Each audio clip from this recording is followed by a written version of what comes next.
하나님은 나단 선지자를 통해 다윗을 질책하시고 세 가지 책벌이 있을 것이라고 하십니다. 첫째는 칼이 다윗의 집에서 영원토록 떠나지 않을 것이고, 둘째는 다윗의 아내를 빼앗아 다른 사람에게 줄 것이며, 셋째는 다윗과 밧세바 사이에서 얻은 아이의 생명을 취할 것이라고 하셨죠. 이 중 가장 먼저 세 번째 책벌이 아이를 출산하자마자 시작되었습니다. 아이가 태어나자마자 심히 앓기 시작했습니다. 하지만 다윗은 하나님의 책벌이 예정되어 있음에도 금식하며 밤새도록 땅에 엎드려 이레 동안이나 하나님께 매달렸죠. 왕의 건강을 걱정한 장로들이 만류해도 소용이 없었습니다. 그러나 하나님께서는 마음을 바꾸지 않으셨고 결국 아이는 이레 만에 숨을 거두고 말았습니다.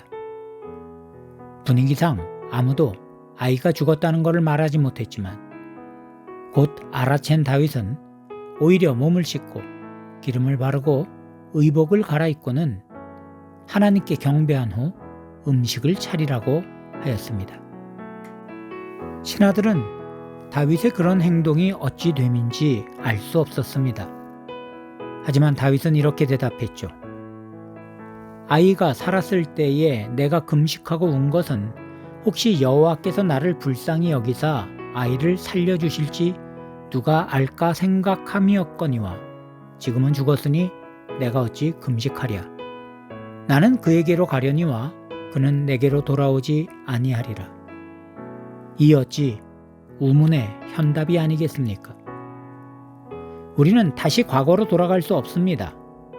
따라서 과거에 얽매여 지금 가치 있는 것들을 굳이 손해볼 필요가 없는 것이죠.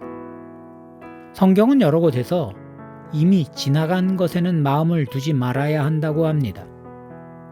지나간 것은 지나간 대로 어떤 의미가 있을 뿐 우리가 그것에 지배당하는 건 어리석은 일이죠. 하나님께서는 바로 지금의 나에게 관심이 있으시니까 말입니다. 들으신 해설을 기억하시며 오늘 본문의 말씀을 주의 깊게 들어보시기 바랍니다.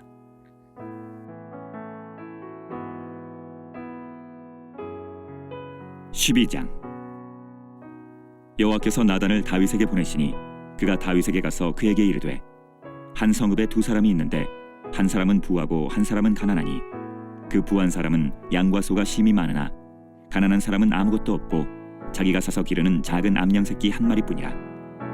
그 암양 새끼는 그와 그의 자식과 함께 자라며 그가 먹는 것을 먹으며 그의 잔으로 마시며 그의 품에 누움으로 그에게는 딸처럼 되었거늘 어떤 행인이 그 부자에게 오매 부자가 자기에게 온 행인을 위하여 자기의 양과 소를 아껴 잡지 아니하고 가난한 사람의 양 새끼를 빼앗아다가 자기에게 온 사람을 위하여 잡았나이다 하니 다윗이 그 사람으로 말미암아 노하여 나단에게 이르되 여호와의 살아계심을 두고 맹세하노니 이 일을 행한 그 사람은 마땅히 죽을 자라.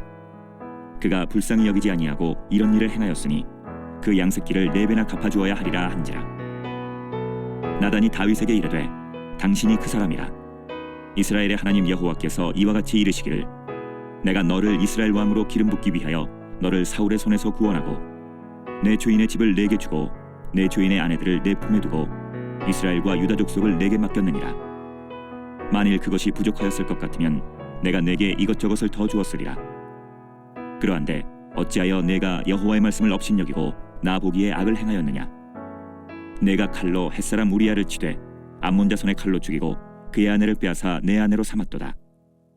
이제 내가 나를 업신여기고 햇사람 우리야의 아내를 빼앗아 내 아내로 삼았은즉 칼이 내 집에서 영원토록 떠나지 아니하리라 하셨고 여호와께서 또 이와 같이 이르시기를 보라 내가 너와 내 집에 재앙을 일으키고 내가 내 눈앞에서 내 아내를 빼앗아 내 이웃들에게 주리니 그 사람들이 내 아내들과 더불어 백주에 동침하리라. 너는 은밀히 행하였으나 나는 온 이스라엘 앞에서 백주의 이 일을 행하리라 하셨나이다 하니 다윗이 나단에게 이르되 내가 여호와께 죄를 범하였노라 하매 나단이 다윗에게 말하되 여호와께서도 당신의 죄를 사하셨나니 당신이 죽지 아니하려니와 이 일로 말미암아 여호와의 원수가 크게 비방할 거리를 얻게 하였으니 당신이 낳은 아이가 반드시 죽으리이다 하고 나단이 자기 집으로 돌아가니라. 우리아의 아내가 다윗에게 낳은 아이를 여호와께서 치심에 심히 앓는지라. 다윗이 그 아이를 위하여 하나님께 간구하되 다윗이 금식하고 안에 들어가서 밤새도록 땅에 엎드렸으니 그 집의 늙은 자들이 그 곁에 서서 다윗을 땅에서 일으키려 하되 왕이 듣지 아니하고 그들과 더불어 먹지도 아니하더라. 이래 만에 그 아이가 죽으니라. 그러나 다윗의 신하들이 아이가 죽은 것을 왕에게 아뢰기를 두려워하니 이는 그들이 말하기를 아이가 살았을 때에 우리가 그에게 말하여도 왕이 그 말을 듣지 아니하셨나니 어떻게 그 아이가 죽은 것을 그에게 아뢰을 수 있으랴. 왕이 상심하시리로다 함이라. 다윗이 그의 신하들이 서로 수군거리는 것을 보고 그 아이가 죽은 줄을 다윗이 깨닫고 그의 신하들에게 묻되 아이가 죽었느냐 하니 대답하되 죽었나이다 하는지라. 다윗이 땅에서 일어나 몸을 씻고 기름을 바르고 의복을 갈아입고 여호와의 전에 들어가서 경배하고 왕궁으로 돌아와 명령하여 음식을 그 앞에 차리게 하고 먹은지라. 그의 신하들이 그에게 이르되 아이가 살았을 때에는 그를 위하여 금식하고 우시더니 죽은 후에는 일어나서 잡수시니 이 일이 어찌 됨이니까 하니 이르되 아이가 살았을 때에 내가 금식하고 운 것은 혹시 여호와께서 나를 불쌍히 여기사 아이를 살려주실는지 누가 알까 생각함이거니와 지금은 죽었으니 내가 어찌 금식하랴. 내가 다시 돌아오게 할 수 있느냐. 나는 그에게로 가려니와 그는 내게로 돌아오지 아니하리라 하니라.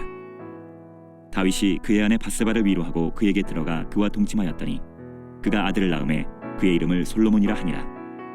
여호와께서 그를 사랑하사 선지자 나단을 보내 그의 이름을 여디디아라 하시니 이는 여호와께서 사랑하셨기 때문이더라.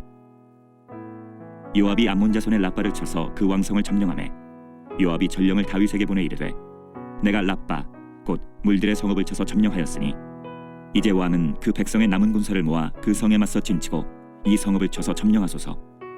내가 이 성읍을 점령하면 이 성읍이 내 이름으로 일컬음을 받을까 두려워하나이다 하니 다윗이 모든 군사를 모아 라빠로 가서 그곳을 쳐서 점령하고 그 왕의 머리에서 보석 박힌 왕관을 가져오니 그 중량이 금 1달란트라.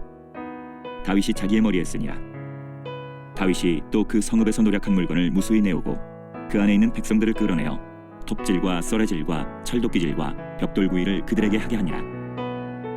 암몬 자손의 모든 성읍을 이같이 하고 다윗과 모든 백성이 예루살렘으로 돌아가니라. 오늘 우리는 과거에 발목 잡혀 현재의 삶을 엉망으로 만드는 어리석음에서 벗어나게 하시고 날마다 시간과 관계를 복되게 만들어가는 아름다운 인생길을 걷게 하소서 하는 제목으로 함께 기도드리겠습니다. 우리 모두 마음을 모아 이 시간 함께 기도드립시다.